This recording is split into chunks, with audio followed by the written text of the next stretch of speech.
All right, so now we're taking a look at Soviet posters. We studied a little bit about Soviet history. You've done those readings. Let's start with this poster. When is this poster from? 1917. 1917, 1918 is actually the publishing date that's on it. So all the posters come from the Soviet government, and all of them will have a date on them. But what I want you to tell me about is the historical context. What are the events? What was happening in the USSR at this time period? What was happening around this time period? The Russian Revolution. Russian Revolution, 1917. What did the Russian Revolution do?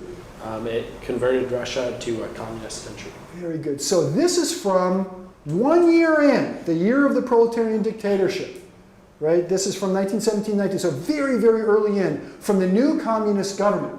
What are the messages about the revolution? Alana, what's one of the messages about the revolution here? It's a very positive portrayal of it. Where do you see that it's a positive portrayal? I think in the colors and in the facial expressions of the people. It's a very glorious looking picture with like the riches that are at their feet and the sunrise in the background. Great. Anything else? You raise your hand if you agree this is a glorious representation of the revolution. What's some other evidence? Carrie, what's some other evidence that it's a glorious revolution? Well, I mean, there's chains are broken on the ground and they're holding like different tools and sort of like standing over it all. What tools are they holding? Like a big giant hammer. Big giant hammer and a big sickle. Gintana representing what? Communism. Communism. The hammer and the sickle, which represent what, by the way, in communism? What do the hammer and sickle represent? The working class. The working class, absolutely. And specifically, which two groups of the working class? Brett? The farmers and the industrial workers. The industrial workers, the urban workers, and the proletariat. Any other symbols? And those are symbols of communism. Any other symbols that are being used here, Josh? The smoke in the background. Symbolizing what? The industrialization with the hammer. Good or bad thing? From the perspective of the Soviet government? Positive. Positive. What makes you say positive? Well, because the smoke is like with the sun. It's not even seeming like pollution. It's just like part of the earth. And We may see that as negative today, but back then, why was industrialization seen as positive? Progressive. Progressive, Created money. created money, jobs, etc. Other symbols? The red flags that they're flying. Symbolizing?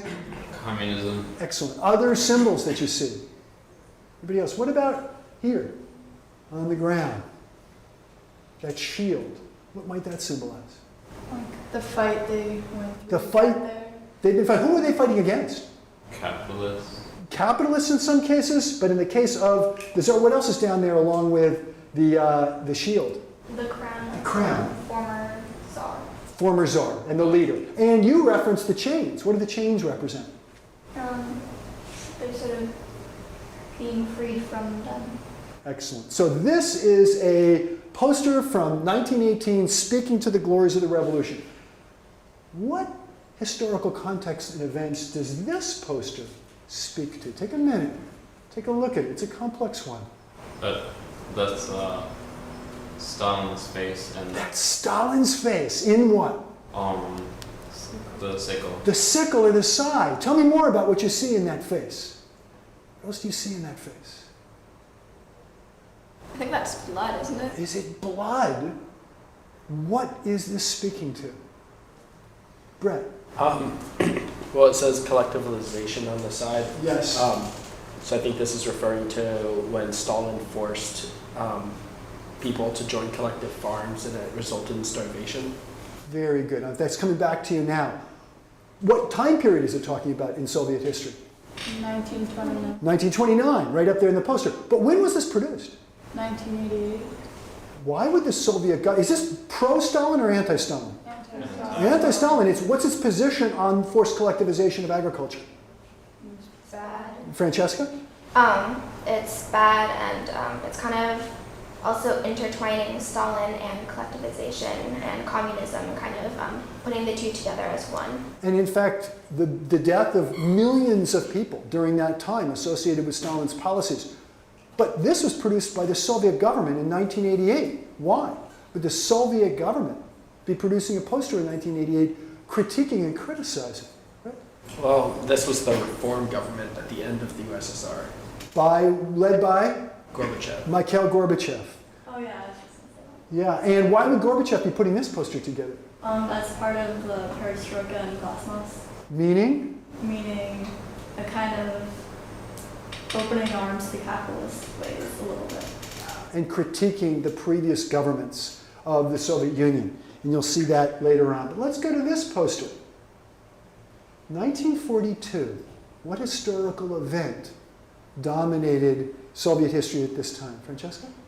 Well, this is during World War II, when the Soviet Union was at war. Yes. And what was its stage? Was it winning the war?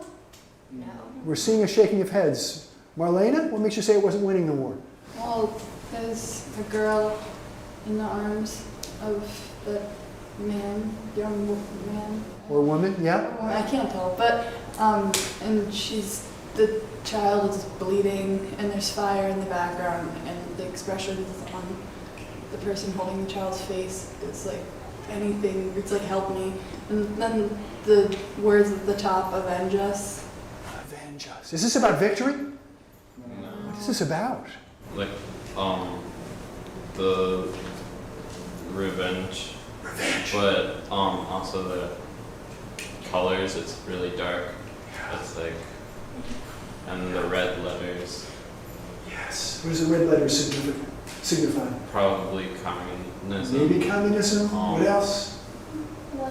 Blood, maybe along with that. So, what was the turning point in the war? Anybody remember? What was the turning point in the war, in World War II, for the Soviet Union?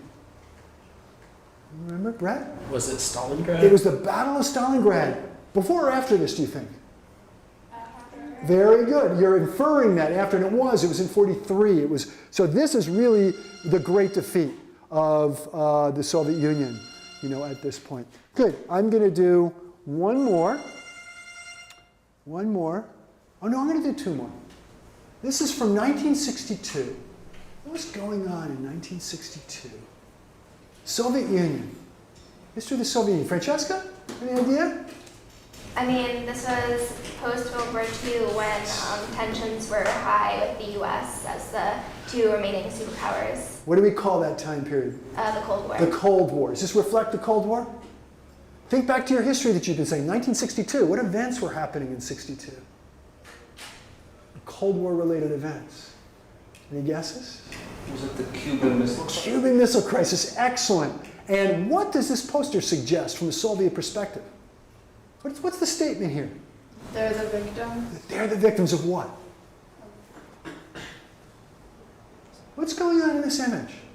It looks like a bombing or something. Because just like shielding yourself and it's a bright light. Yeah. What kind of bomb may have just gone off?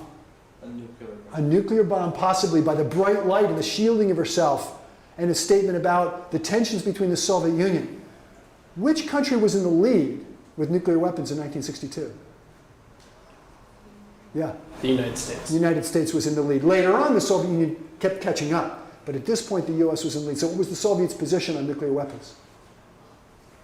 Yeah, it wanted to hold back the United States' lead in terms of nuclear weapons. So stop war. And then finally, let's go to this one. 1988. What's the context of Soviet history in 1988? What was going on? 1988. What's going on in 88? Kyra? Reforms. It was the reforms by Gorbachev. Gorbachev. And what kinds of reforms? It was the perestroika and glasnost, Yes. introducing limited capitalism and a little bit more freedom. And in order to introduce limited capitalism, what did Gorbachev need to challenge in the Soviet Union? What did he need to challenge in the Soviet Union? The command economy. The command economy?